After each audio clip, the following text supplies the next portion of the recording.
तो स्वागत है आप सभी भक्तों का फिर से एक बार वृंदावन धाम की एक और वीडियो में। सबसे पहले हम चलेंगे प्रभुपाद समाधि मंदिर, प्रभुपाद की ब्लेसिंग्स लेंगे।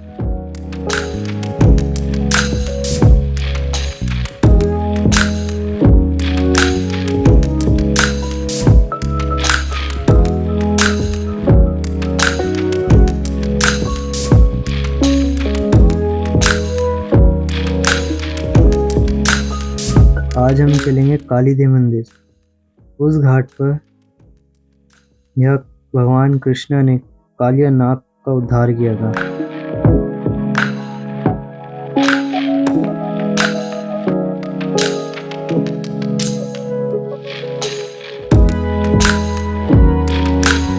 ये वही पेड़ है जहाँ से ठाकुर जी ने कालिया नाग को मारने के लिए छलांग लगाई थी। तो वीडियो में एंड तक बने रहना और लीला को एंजॉय करना।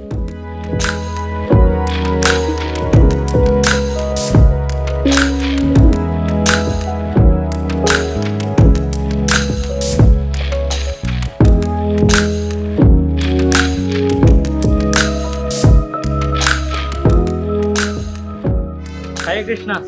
तो स्वागत है आप सभी भक्तों का। जैसे आपने थंबनेल वीडियो का टाइटल देख लिया होगा, तो आज मैं हूँ इतनी पवित्र भूमि पर वृंदावन की कालिया घाट।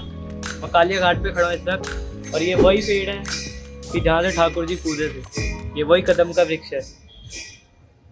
तो हुआ कुछ ऐसा था कि उस वक्त कालिया नाग वृंदावन में आ चुका था।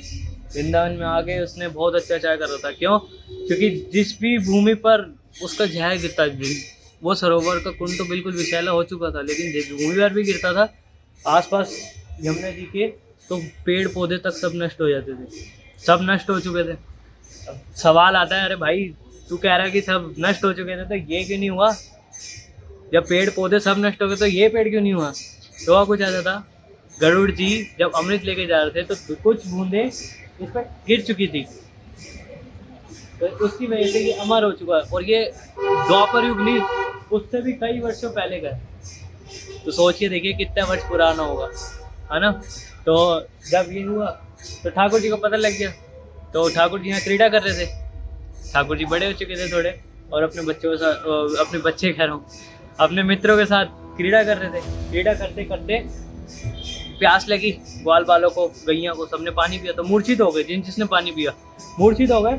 ठाकुर जी को जब पता लगा रहे मेरे भक्त मूर्छित हो गए, और ठाकुर जी को पता था यहाँ पे कालिया नाग है, तो कालिया नाग को का उद्धार करने, कालिया नाग को मारने के लिए पहले पेड़ पे चढ़े। पेड़ पे चढ़ने के बाद अपना कमर का एक पटका कस के बांधा, बाल बांधे अपने घने घने। ठाकुर जी को ऐसे तैयार होने की जरूरत नहीं थी, लेकिन लीला करनी है ठाकुर जी को। तो जब उन्होंने सब चीज़ बांध दी, अपने कमर बांधा, ये बाल बांधे जो खुले थे, ये दोनों चीज़ बांधी, तो ठाकुर जी एकदम तैयार, है ना। जैसे फौजी तैयार होता है, ठाकुर जी भी तैयार, क्योंकि लड़ने जाना है। ठाकुर जी ने छलांग मारी। जैसे छलांग मारी तो पानी इतनी आगे तक आ चुका था, है ना। पानी इतनी आगे तक आ चुका था। जैसे पानी आगे तक आया, है ना, वो कालिया नाग को पता लग गया। ठाकुर जी एक मदमस्त हाथी की तरह अपनी क्रीड़ा करते रहे।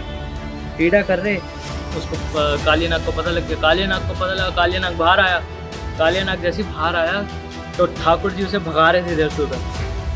क्या कालिया नाग ने देख लिया ठाकुर जी को, तो कालिया नाग को भगाने लगे इधर से उधर। कालिया नाग का इधर क्यों? क्योंकि वो अहंकार में था कि मैं ताकतवर हूँ, ये तो छोटा सा बालक है, मैं इसे मार दूंगा। लेकिन ठाकुर जी उसे भगाने लगे थे। वो भागने लगा इधर से उधर ठाकुर जी के पीछे, है ना। तो ठाकुर जी की छाती पे डसा। जैसे ठाकुर जी की छाती पे डसा, वो पृथ्वी कांपने लगी एकदम। पृथ्वी कांपने लगी, और जो ब्रजवासी देख रहे थे सब मूर्छित होकर गिर पड़े। क्यों? ब्रजवासी कैसे? ब्रजवासियों को खबर पहुंच चुकी थी कृष्ण जहाँ पे कालिया रहता है वहाँ कूद चुका है। तो सब बचाने के लिए ठाकुर जी को कूदने लगे।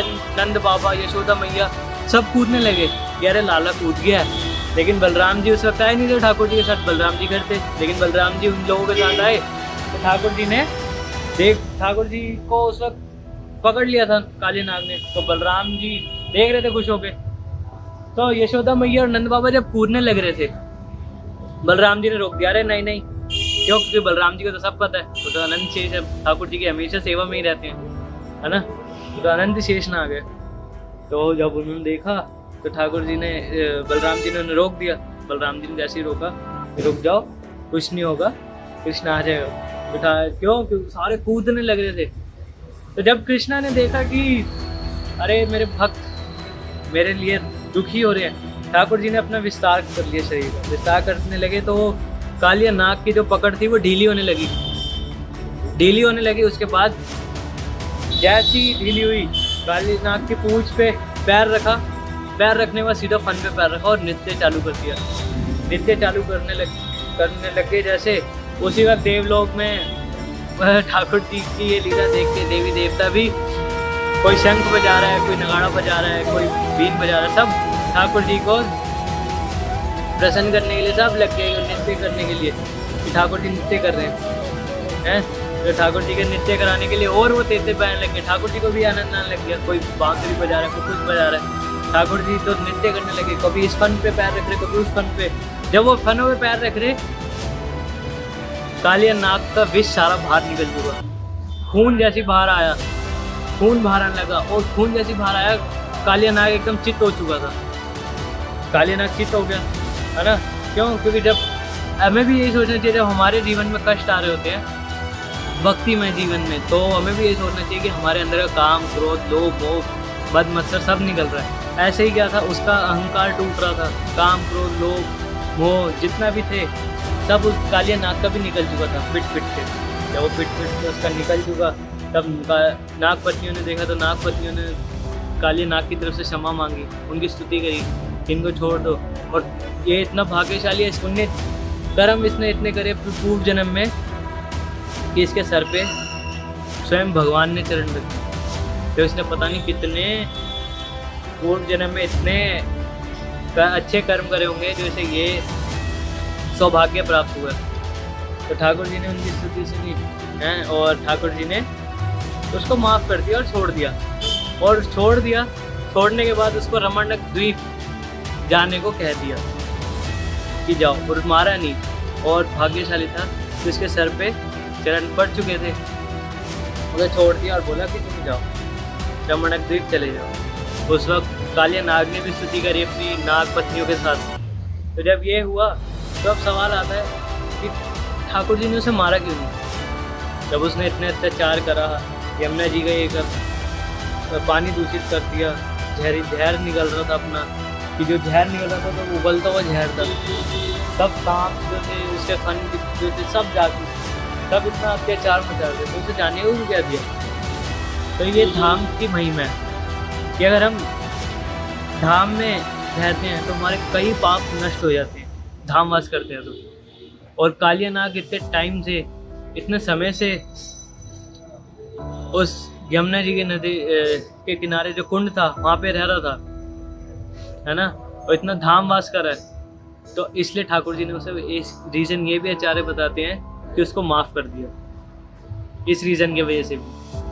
तो धाम में अगर कोई अपराध हो जाता है ना, धाम में कोई पाप हो जाता है, तो धाम की महिमा इतनी है कि हम 1 दिन और रहें, 2 दिन और रहे, 3 दिन और रहे, तो धाम का अपराध भी और पाप भी कट जाता है। तो ये थी कालिया नाग का जो उद्धार किया था ठाकुर जी ने, ये वही स्थान है और ये वही कदम का वृक्ष है जो आज भी है। हरे कृष्णा। तो ये था कालिया घाट, कालीदेव की लीला। अगर आपको वीडियो अच्छी लगी हो तो लाइक कर देना, शेयर कर देना और वीडियो पे कमेंट जरूर कर देना और चैनल को सब्सक्राइब जरूर कर देना। तो हमें भी यही प्रार्थना करनी चाहिए भगवान से कि जिस तरीके से यमुना जी कालिया नाग से दूषित हो चुकी थी, ऐसी दूषित हो गई थी कि अगर कालिया नाग का जो विष था वो यमुना जी में जाता था तो वो उबलता हुआ जहर आग की तरह भाप बन के ऊपर आता था। तो ऊपर से चिड़िया भी जाती थी, कोई पक्षी भी जाता था तो वो उसकी भाप से ही मर जाता था। तो हमें भगवान से प्रार्थना करनी चाहिए कि जिस तरीके से भगवान ने यमुना जी को कालिया नाग से बचाया और कालिया नाग की चेतना परिवर्तन किया, इसी तरह हमारी भी चेतना परिवर्तन करे और हमारे मन को भी शुद्ध करे। हरे कृष्णा।